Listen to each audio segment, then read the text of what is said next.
சட்டம் உங்களுக்காக நண்பர்களுக்கு வணக்கம். இன்றைய பதிவில் நாம் தெரிந்து கொள்ளவிருக்கும் தகவல் மனித உரிமைகள் குறித்து தான். தேசிய அளவில் மனித உரிமை ஆணையம் செயல்படுவதைப் போலவே மாநில அளவிலும் மனித உரிமை ஆணையம் செயல்படுகிறது. இதனுடைய தலைவராக இந்த சட்டத்தின்படி உயர்நீதிமன்றத்தின் தலைமை நீதிபதி அவங்க பொறுப்பு வகிப்பாங்க, அல்லது வேறு ஏதாவது ஒரு நீதிபதி பொறுப்பு வகிப்பாங்க.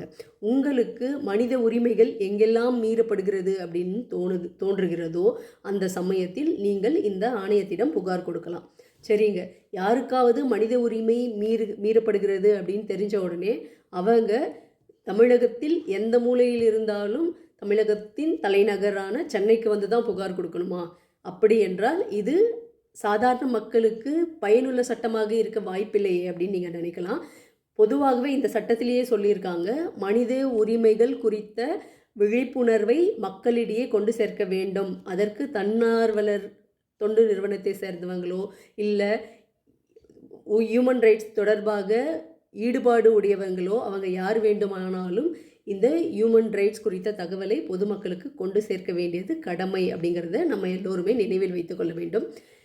ஹியூமன் ரைட்ஸ் முதல்ல நம்ம எது அப்படின்னு சொல்லியிருக்கோம் ஏற்கனவே. இன்னொரு முறை மீண்டும் உங்களுக்கு சொல்கிறேன், ஹியூமன் ரைட்ஸ் அப்படிங்கிறது தனிப்பட்ட முறையில் இப்படி தான் அப்படின்னு இல்லை. உங்களுடைய அடிப்படை உரிமைகள் எங்கெல்லாம் மீறப்படுகிறதோ அது எல்லாமே மனித உரிமை மீறல் தான்.